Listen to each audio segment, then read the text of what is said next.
Gini, lu sadar gak sih kebutuhan akan kedamaian batin dan pegangan hidup? Ini tuh membuat praktek jual agama tadi tuh menjadi opsi yang menarik gitu bagi individu yang mencari makna dalam kehidupan mereka. Umumnya kan manusia itu memiliki naluri ya untuk mencari makna dalam kehidupan mereka. Dan agama bisa nih memberikan kerangka kerja yang kokoh untuk menjawab pertanyaan eksistensial, bahkan lebih dari itu. Nah, di tengah ketidakpastian dunia modern yang terus berkembang, rasa aman dan ketenangan yang diberikan oleh agama tuh jadi daya tarik yang kuat bagi mayoritas masyarakat di negara kita. Tapi sayangnya, masih banyak oknum-oknum yang memanfaatkan kelemahan dan ketidaktahuan masyarakat untuk keuntungan pribadi, yang mana mereka malah menggunakan agama sebagai alat untuk menipu, memeras, bisnis, politik, atau bahkan kekerasan seksual yang dibalut dengan agama. Demi Allah Pak Prabowo, kami yang mendukung Bapak, jalan surga bagi kami akan sangat terbuka manakala Bapak bisa membawa bangsa ini kepada kesejahteraan dan kemakmuran. Satu kalimat yang terus saya ingat ketika Pak Prabowo datang di pondok saya setelah dari DPP PAN. Gus, saya pengen mengembalikan hak-hak bangsa Indonesia. Saya pengen mengembalikan hak rakyat Indonesia sehingga bangsa ini bisa tersenyum, sehingga rakyat ini bisa tersenyum. Demi Allah, Gus. 5 juta. Isi kantongnya ini cuma katanya. Oh, subhanallah. Siap, Ibu Bupati sedekah 5 juta. Tapi masih ada yang dipakai nih sama Ibu. Yang dipakai sekalian aja. Bismillahirrahmanirrahim. Welcome to your channel QNC, berdiri kokoh di tengah.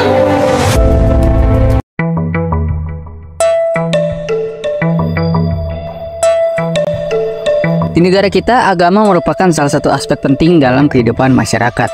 Hal ini terlihat dari tingginya tingkat religiositas dan partisipasi masyarakat dalam kegiatan keagamaan. Bahkan dari data yang beredar, negara kita merupakan negara paling religius yang diakui dunia. Tapi kalau memang berdasarkan data di negara kita ini seperti itu, dan masyarakat pun meyakini hal tersebut, terus kenapa masih banyak tingkat korupsi, pencabulan, bisnis politik yang dibalut agama? Ini air udah dibacain sama beliau Ratib Al-Haddad, Ratibul Attas, Hizbun Nawawi, dan berbagai hal lainnya yang bahkan itu dilarang agama gitu. Menurut gue ini menjadi sebuah paradoks, dimana walaupun menurut data negara kita termasuk negara paling religius, tapi tindakan-tindakan yang dilarang agama itu masih tinggi di negara kita. Dan kemudian fenomena ini menimbulkan pertanyaan gitu, kenapa jualan agama di negara kita tuh laku banget deh? Kayak apa-apa tuh dikit-dikit sambungin ke agama, politik sambungin ke agama, ya kan? Bisnis ke agama, semuanya intinya apa-apa tuh sambungin ke agama gitu.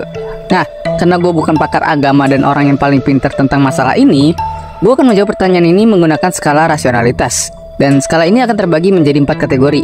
Yang pertama itu tradisional, kedua emosional, ketiga transaksional, dan yang 4 adalah rasional. So, disimak sampai habis.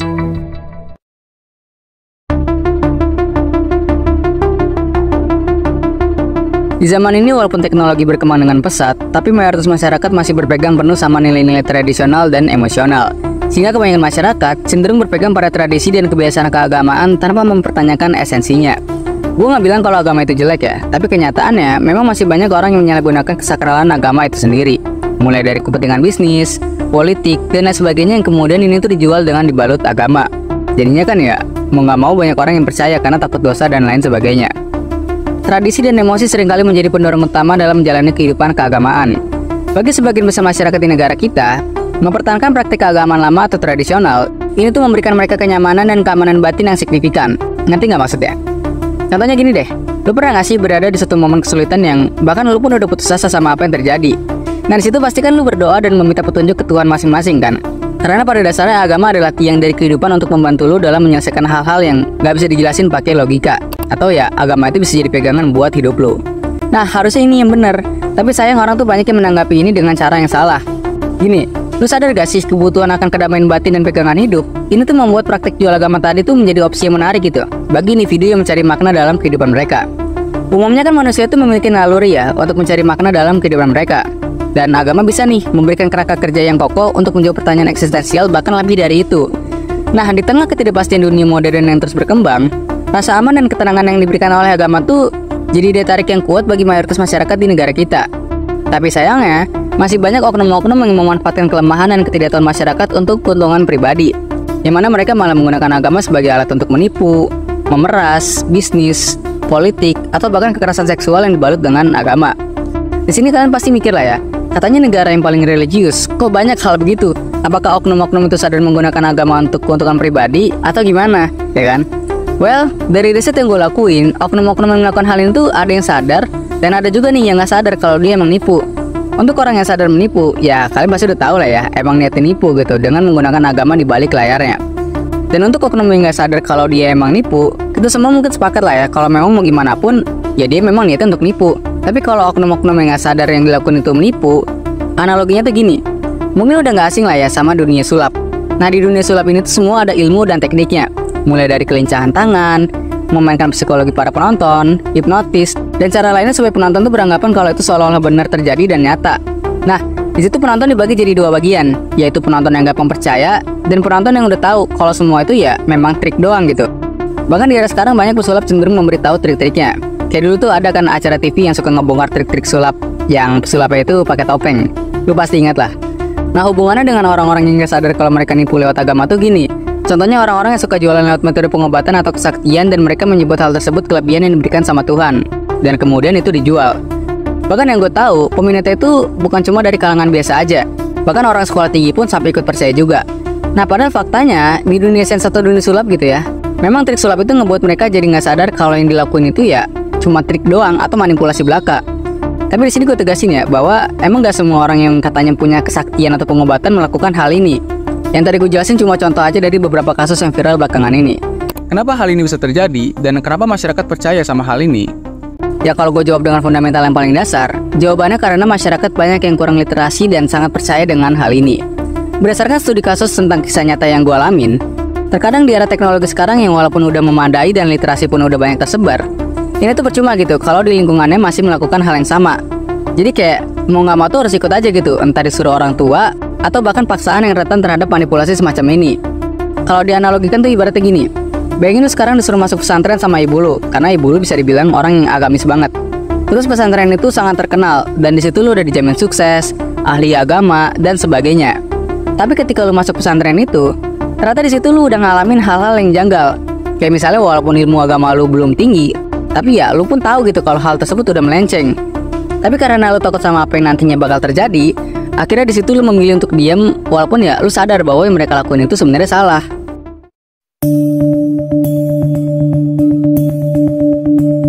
Selain untuk kepentingan bisnis, agama juga sering dimanfaatin sebagai alat politik untuk meraih kekuasaan dan pengaruh kerjasama antara politisi dan pemimpin agama. Sekarang gue tanya nih, para pemimpin politik mana di negara kita yang punya kuasa tapi dia tuh nggak punya backing yang tinggi agama, kayak ulama dan sebagainya? Nah hal ini tuh yang dapat menciptakan aliansi yang saling menguntungkan, dan ini jelas memperkuat posisi mereka di mata masyarakat. Sebenarnya agama tuh bisa menjadi kekuatan positif dan negatif, tergantung dari cara penggunaannya. Dari kekuatan positif terlibatnya agama di dunia politik, ini bisa memberikan landasan moral dan etika yang kuat.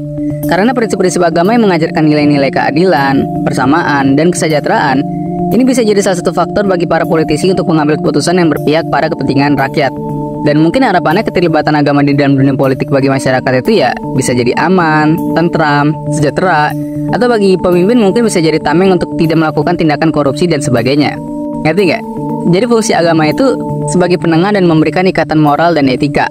Tapi di sisi lain, ketika sebagian besar masyarakat di negara kita muslim yang sedang gandrung atau puber agama, maka bisnis atau jualan agama di dunia politik tuh jadi laris manis. Mereka cukup bermodalkan beberapa ayat Al-Quran, ditambah sejumlah hadis-hadis dan perkataan para ulama tertentu, yang tentu aja semuanya itu baik ayat, hadis, maupun ucapan ulama tadi tuh ya udah dipilih-pilih gitu, atau disortir dengan cukup baik, dengan narasi yang disesuaikan sama selera bagi konsumennya.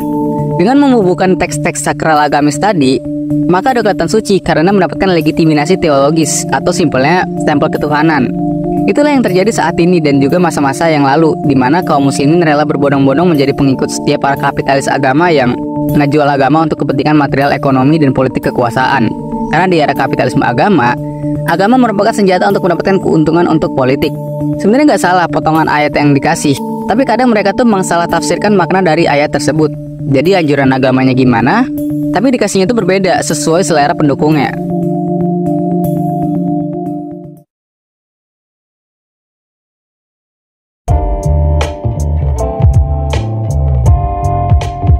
Salah satu dampak yang benar-benar dirasakan di zaman sekarang adalah agama justru bukan jadi landasan moral, tapi jadi sebaliknya, agama justru jadi tameng untuk berlindungnya para oknum-oknum. Ya karena memang pada faktanya agama sekuat itu di lingkungan masyarakat kita. Karena gue rasa masih banyak nih masyarakat kita yang salah mengartikan makna dari agama. Maka nggak heran kalau agama pun bisa terkontaminasi dengan kapitalisme. Dan kesimpulannya dari fenomena kenapa jualan agama itu laku di negara kita, ya sebenarnya kompleks sih, karena fenomena ini bukan dari satu sisi aja, tapi kedua belah pihak, antara mayoritas masyarakat yang udah gue sebutin tadi sama para oknum yang memanipulasi masyarakat ini. Maka nggak heran kalau ini tuh membuat masyarakat jadi lebih percaya. Sebenarnya kalau ngomongin penyebab dari jualan agama itu memang agak ribet ya dan terlalu sensitif. Tapi kalau menurut gue sih fenomena ini nggak bakalan selesai ya kalau dari kedua belah pihak belum sadar sama apa yang mereka lakuin. Dan walaupun agama bisa menjadi kekuatan positif, tapi dengan penyalahgunaan oleh oknum-oknum tertentu dan masyarakat banyak yang percaya, ya disitulah jualan agama laku keras di negara kita. Tapi mungkin dengan pemahaman untuk berpikir kritis dan literasi yang baik, masyarakat bisa mengerti apa yang sedang terjadi pada negara kita. Dan gue harap masyarakat pun bisa lebih waspada terhadap manipulasi agama.